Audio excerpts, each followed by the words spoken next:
Koalicioni Euro-Atlantik më në krye Lulzim Basha hapi zyrtarisht fushatën elektorale me një aktivitet ku mori pjesë edhe Hans-Joachim Felix, përfaqësuesi i CDU-s në Bundestagun gjerman. Drejtuesi politik i koalicionit Euro-Atlantik Lulzim Basha në takimin ku diskutohet programi elektoral, u shpreh se ajo që e mban bash forcën politike që drejton është dashuria për Shqipërinë dhe bindja dhe besimi se vendi ynë meriton më shumë. Basha u shpreh se Shqipëria meriton të ndahet me 12 vite dështime, korrupsion të Edi Ramës dhe qeverisë së tij dhe ndarjen një herë e mirë nga kultura e pandushkueshmërisë së 35 viteve tranzicion. Shqipëria meriton më shumë.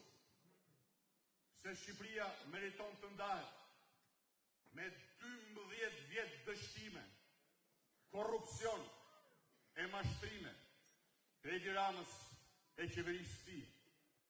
Se Shqipëria meriton ndarje një herë e përgjithmonë nga kultura e pandëshkueshmërisë të fortëve, duke nisur me politikanet e korruptuar e të pandëshkuar të 35 viteve tranzicion.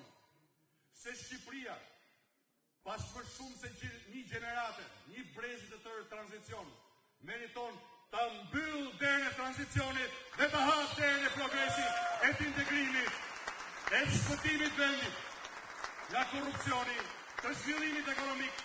Pas fjalës së Lulzim Bashës në aktivitetin elektoral të koalicionit Euro-Atlantik, foli edhe Hans-Joachim Felix, këshilltari i CDU-s në Bundestagun gjerman. Ai përcolli mbështetjen e zyrtarit të lartë të CDU-s Gather Kirschbaum, duke theksuar se koalicioni Euro-Atlantik është e vetmja forcë me një politikë bindëse dhe të mirë për qytetarët.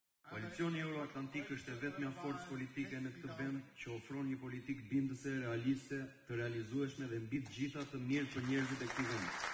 Që nga viti 2010 kjo është era e 18 që vizitoj vendin tuaj të bukur.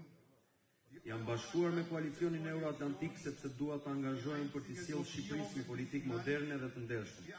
Një politikë ku në qendër qëndron mirëqenia e njerëzve dhe jo pasurimi personal.